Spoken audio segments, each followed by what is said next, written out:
On a frigid afternoon in January 1945 near Holtzvier, France, an extraordinary event unfolded on the frozen battlefield. A lone American soldier atop a burning tank destroyer was single-handedly halting the advance of an entire German company. The attacking force consisted of elite mountain troops from the 2nd Gebirgs division, veterans specially transferred from Norway for this offensive. These seasoned soldiers found themselves unable to advance against what appeared to be a young man weighing barely 50 kilograms. Behind German lines, 6 formidable tanks sat immobilized, their commanders unwilling to proceed without infantry support that was being systematically eliminated by one American defender. The reinforced German company of 250 men faced an impossible scenario according to Wehrmacht tactical doctrine: a single soldier successfully defending a position against a combined arms assault. The numbers were starkly imbalanced: 40 exhausted Americans against 250 elite German mountain infantry supported by 6 tanks. Military science dictated that the American position should have collapsed within minutes. Instead, 2nd Lieutenant Audie Leon Murphy spent one remarkable hour rewriting the principles of warfare. Murphy's journey to that burning tank destroyer began in the cotton fields of Hunt County, Texas, where he was born in June 1925 to impoverished sharecroppers. As the 6th of 12 children, Murphy's early life was marked by extreme poverty and tremendous responsibility. When his father abandoned the family and his mother died when Audie was 16, he became the primary provider for his younger siblings. Murphy explained to a neighbor that his exceptional marksmanship developed from necessity. If he missed his target, his family went hungry that night. He could drop a running rabbit at 50 yards with a rifle most people couldn't accurately fire. Every bullet represented money the family didn't have, and every miss meant empty stomachs. This pressure forged a shooter's skill that would later terrorize German soldiers across multiple countries. After Pearl Harbor, Murphy saw military service as an opportunity. The armed forces offered steady income, regular meals, and the ability to support his siblings financially. However, enlisting proved challenging for the undersized teenager. Standing just 5 feet 5 inches and weighing 110 pounds, Murphy faced rejection from the Marines, Navy, and Army paratroopers before the regular Army infantry finally accepted him in June 1942 after his sister provided documentation claiming he was 18. A fellow soldier from basic training recalled that everyone initially thought Murphy was a mascot, this youthful-looking recruit who seemed barely adolescent. Drill sergeants subjected him to relentless criticism. Yet something changed when he reached the rifle range. His eyes took on an icy quality and his accuracy was flawless. Murphy's transformation from Texas farm boy to lethal combatant began in the Sicily invasion in July 1943. With Company B of the 15th Infantry Regiment, 3rd Infantry Division, Murphy discovered a disturbing truth about himself. He possessed an exceptional aptitude for combat killing. His rural background had taught him to move silently, use terrain for concealment, and shoot with remarkable speed and accuracy. Near Palermo, when his unit came under heavy machine gun fire, Murphy maneuvered around the enemy position, eliminated the crew with grenades, and turned their weapon against retreating forces. His captain commended him, noting his extraordinary natural combat aptitude. The Italian campaign further developed Murphy's reputation. At the Volturno River crossing, he single-handedly repelled a German counterattack after his squad suffered heavy casualties, killing 5 enemy soldiers at ranges exceeding 300 yards with a borrowed sniper rifle. This action earned him the Distinguished Service Cross.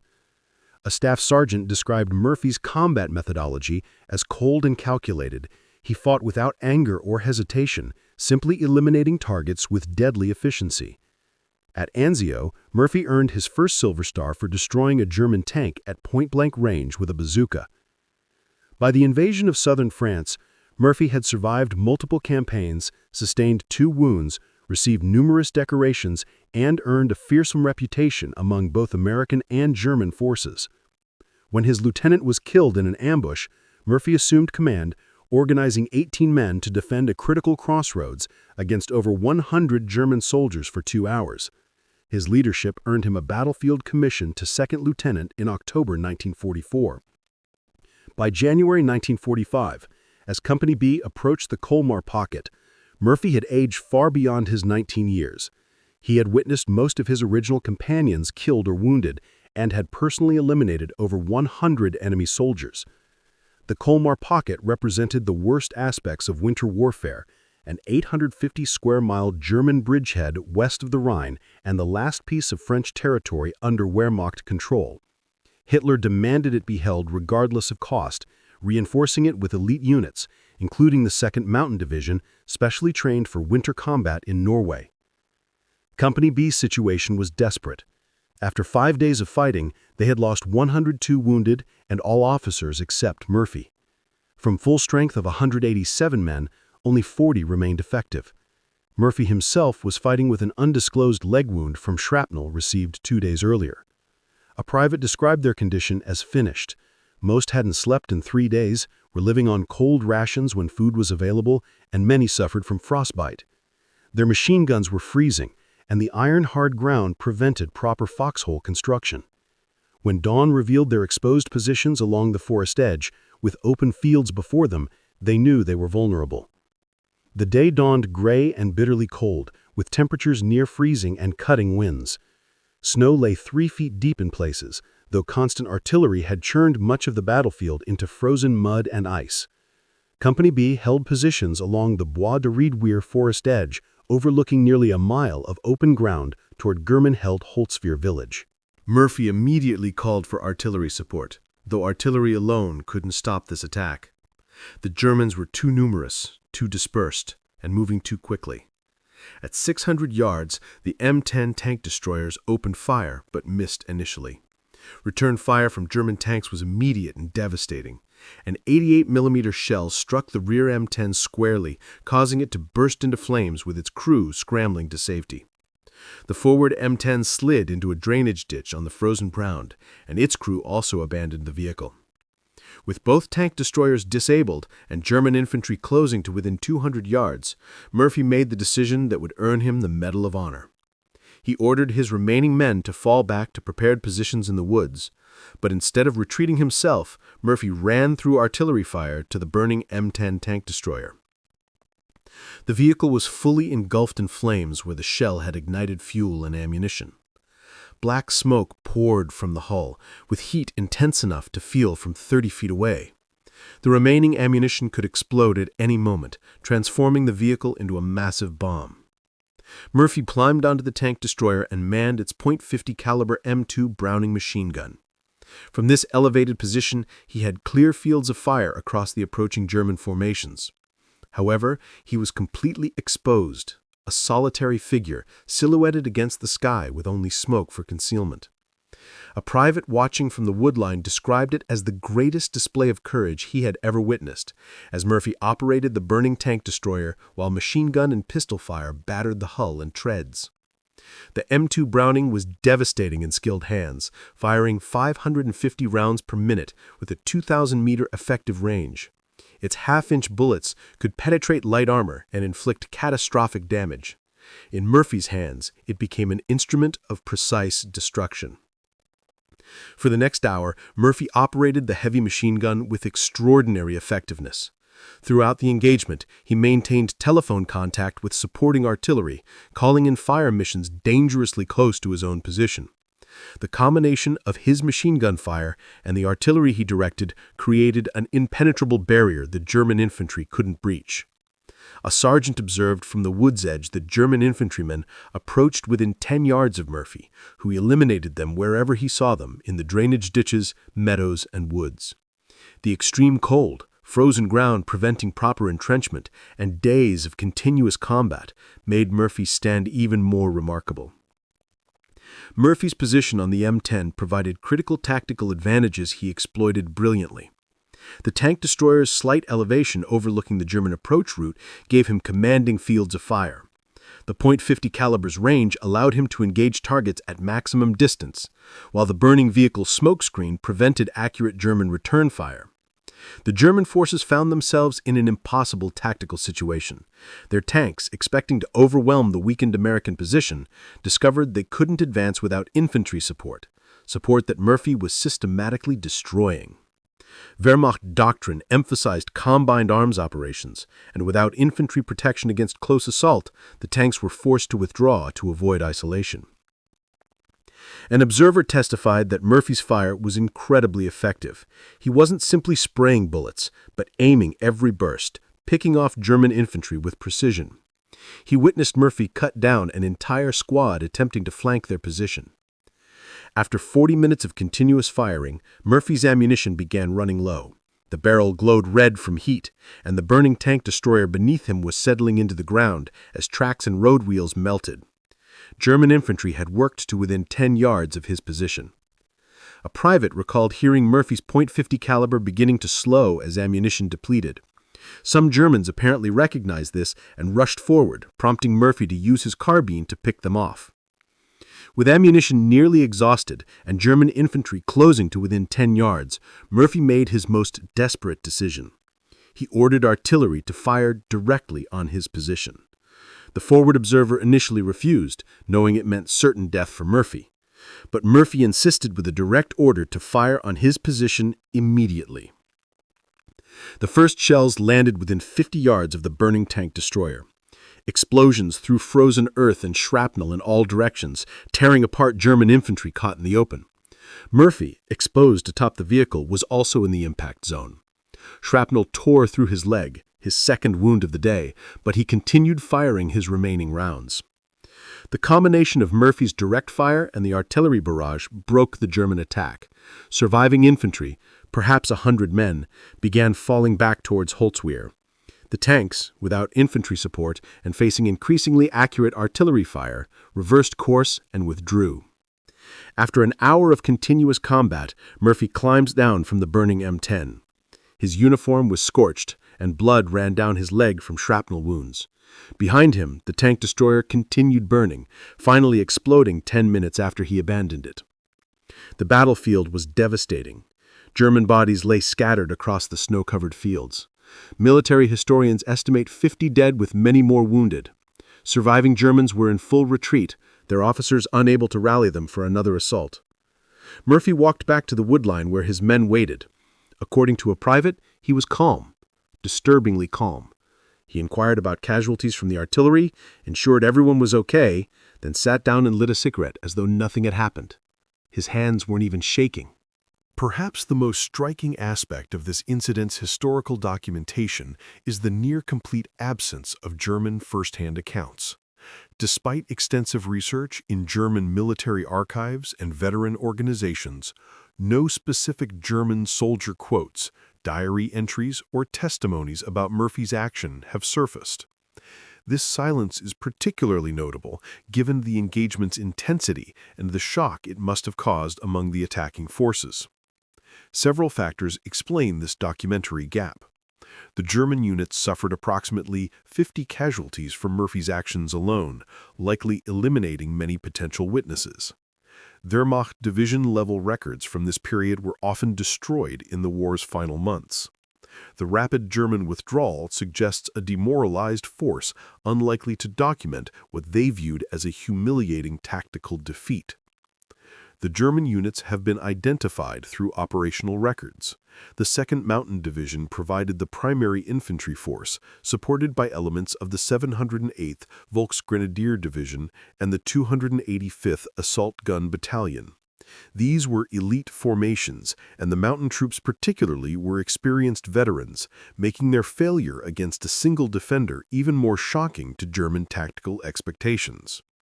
The 2nd Mountain Division's war diary notes only that an attack on American positions near Holtzvier was repulsed with heavy casualties and that enemy resistance was heavier than expected.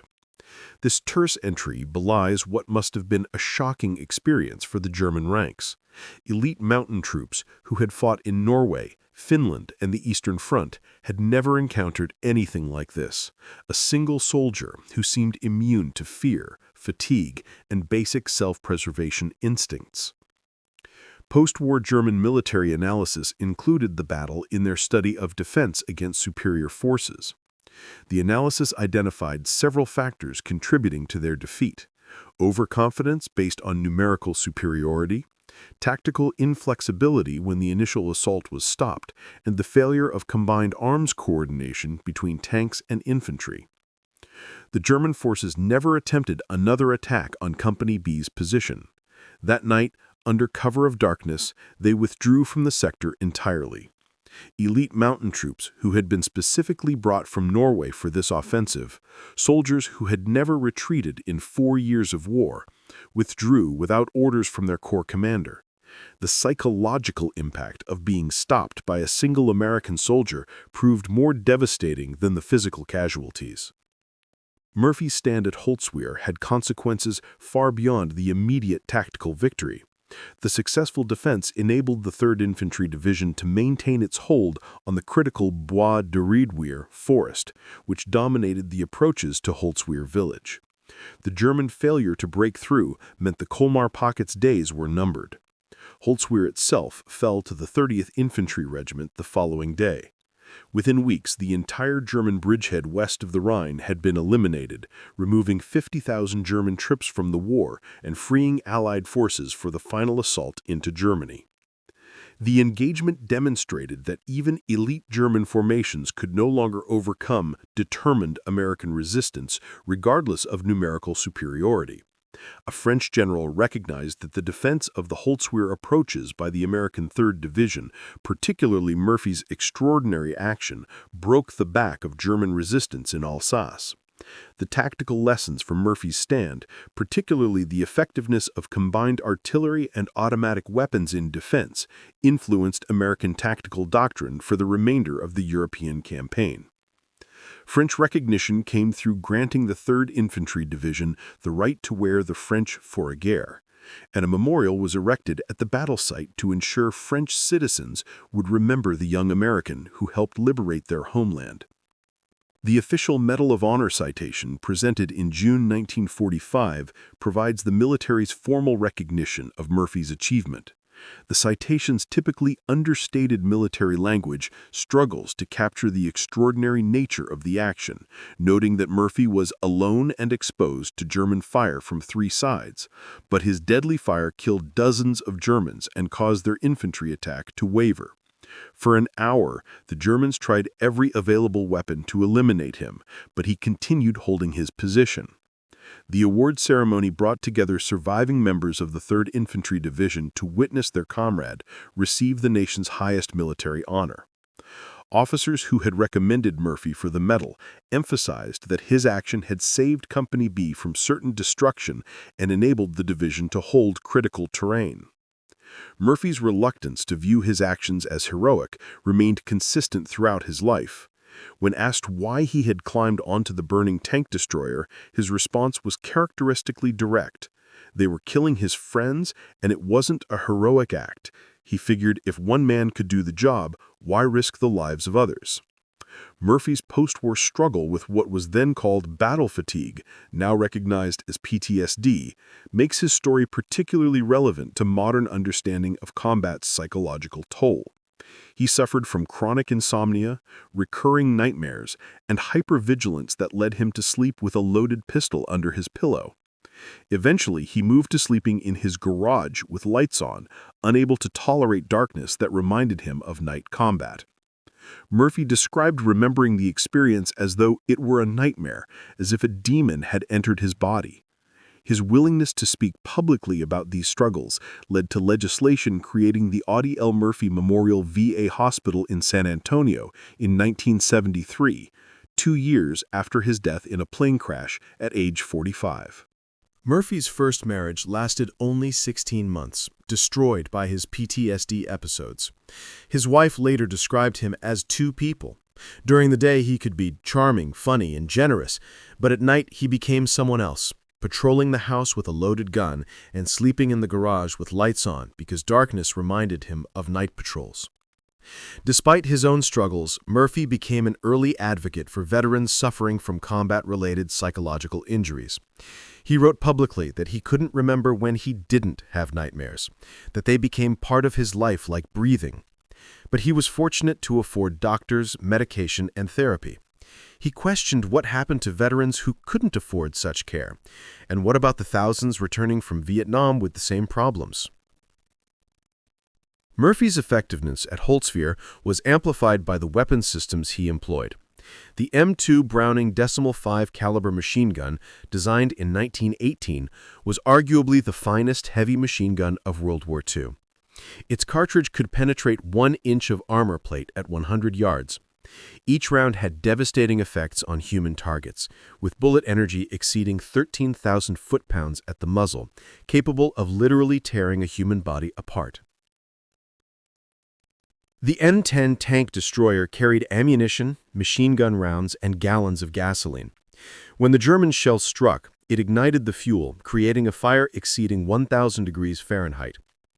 The fact that the vehicle burned for over an hour without a major explosion was miraculous. Murphy was essentially standing on a bomb with a lit fuse. The artillery support Murphy directed was equally crucial. The howitzers could fire high explosive shells over great distances. Each shell created a significant blast radius with lethal shrapnel. Murphy's ability to adjust this fire to within 50 yards of his own position, danger close by any standard, multiplied his combat power exponentially. Military scientists have attempted to calculate the probability of Murphy's survival at Holtzvier. Given the German forces engaged, 250 infantry with rifles and machine guns, plus 6 tanks with main guns and coaxial machine guns, approximately 10,000 rounds were fired at Murphy's position during the 1-hour engagement. Even assuming poor marksmanship due to range and Murphy's concealment by smoke, statistical models suggest Murphy should have been hit 15 to 20 times. The physical demands of operating the M2 Browning under these conditions were extreme. The weapon weighs 84 pounds and has violent recoil. Murphy had to maintain his balance on the burning vehicle while absorbing the weapon's recoil, all while being shot at from 3 directions. The smoke from the burning vehicle would have made breathing difficult and aiming challenging. Military historians and psychologists have long debated what made Murphy capable of such extraordinary combat performance. Was it his impoverished background that taught him survival at any cost? His hunting experience that made killing seem natural? Or simply being in the wrong place at the right time? A leading expert on combat psychology offers this analysis. Murphy represented a perfect storm of factors. He had technical skills from hunting, motivation from poverty, emotional detachment from early trauma, and most importantly, a protective instinct toward his men that overrode self-preservation. This interpretation is supported by Murphy's own words. When asked why he climbed onto the burning tank destroyer, he consistently gave the same answer. They were killing his men. The personal nature of that statement reveals Murphy's motivation. This wasn't about tactics or strategy, it was about protecting the soldiers he commanded. Murphy himself recognized the transformation combat had wrought in him. In an interview 3 years before his death, he reflected that people talked about that day like it was heroic, and maybe it was. But he became something inhuman that day. He turned into a killing machine, feeling nothing. No fear, no anger, just cold determination to destroy. Murphy's military record remains unmatched by any American soldier. He received every combat decoration for valor that the United States Army could award, some of them twice. His 33 decorations included the Medal of Honor, Distinguished Service Cross, 2 Silver Stars, Legion of Merit, 2 Bronze Stars, and 3 Purple Hearts, plus 5 decorations from France and Belgium. But Murphy's true legacy lies beyond medals. His advocacy for veterans' mental health was decades ahead of its time. The Audie Murphy Memorial VA Hospital specializes in treating PTSD and other combat-related psychological injuries. His autobiography has helped thousands of veterans realize they're not alone in their struggles. Murphy's story has become embedded in American military culture. The U.S. Army Infantry School uses his action at Holtzvier as a case study in defensive operations, leadership under fire, and the integration of supporting arms. The Audie Murphy Club recognizes exceptional NCOs who demonstrate leadership qualities similar to Murphy's. A club president explains the continuing relevance. Every generation of soldiers needs heroes, examples of what's possible when ordinary people face extraordinary circumstances. Murphy shows soldiers that you don't have to be physically imposing or come from a military family to be a warrior. You just have to care more about your comrades than yourself. Military professionals often debate whether Murphy's stand could be replicated in modern warfare. Technology has fundamentally changed combat. Satellites, drones, and precision munitions have created a transparent battlefield where individual heroics seem impossible. Yet recent conflicts suggest otherwise. In Afghanistan and Iraq, American forces repeatedly witnessed individual soldiers performing extraordinary acts reminiscent of Murphy. House-to-house fighting and machine gun stands that echo Murphy's willingness to face impossible odds. A former commander argues that technology changes war's character, but not its nature. War ultimately remains a contest of human wills. What Murphy demonstrated at Holtzvier, the willingness of one person to say no further, regardless of odds, that's timeless. At the U.S. Army's training centers, Murphy's action teaches several critical concepts: the importance of position, the integration of fires, and the psychological dimension of combat. Murphy understood that killing enemy soldiers wasn't enough. He had to break their will to fight. His relentless, accurate fire convinced the Germans that advancing meant certain death. While the world celebrated Murphy as America's most decorated soldier, the young Texan was fighting a different war, one against the demons that followed him home. The man who had shown no fear atop a burning tank destroyer was terrified of the darkness in his own mind. Murphy's widow, who married him in 1951 and remained with him until his death in 1971, provided unique insights. Audie carried invisible wounds that never healed. He'd wake up screaming, reliving battles from 20 years earlier. But he never stopped trying to help other veterans. The war never ended for Audie, but he turned his pain into purpose. This transformation of trauma into advocacy created lasting change. Murphy's public discussion of PTSD helped establish recognition that combat stress was a legitimate medical condition requiring treatment, not a sign of weakness or cowardice. His advocacy helped thousands of veterans seek help they might otherwise have been too ashamed to request. On that January day in 1945, Second Lieutenant Audie Leon Murphy proved that one determined individual could stop an army. His stand at Holtzvier shattered German assumptions about American soldiers. These weren't the soft, pampered boys of Nazi propaganda. They were the sons of farmers and factory workers, shaped by depression and hardship, who could be as hard as any warrior in history when defending their friends. The silence in German records about that day speaks volumes. In their inability to explain or understand what happened, we see the deepest form of defeat, not just tactical or physical, but psychological and moral. They had met someone who was simply better at war than they were, and that recognition broke something fundamental in their warrior identity. Today, the field outside Holtzvier is peaceful farmland again. The scars of battle have healed, shell craters filled in, blood washed away by decades of rain. But each year on that January date, a small ceremony is held at the memorial marking Murphy's stand. French citizens, American veterans, and occasionally elderly Germans gathered to remember the day one American soldier proved that courage has no limits. Murphy's story reminds us that heroism isn't about being fearless.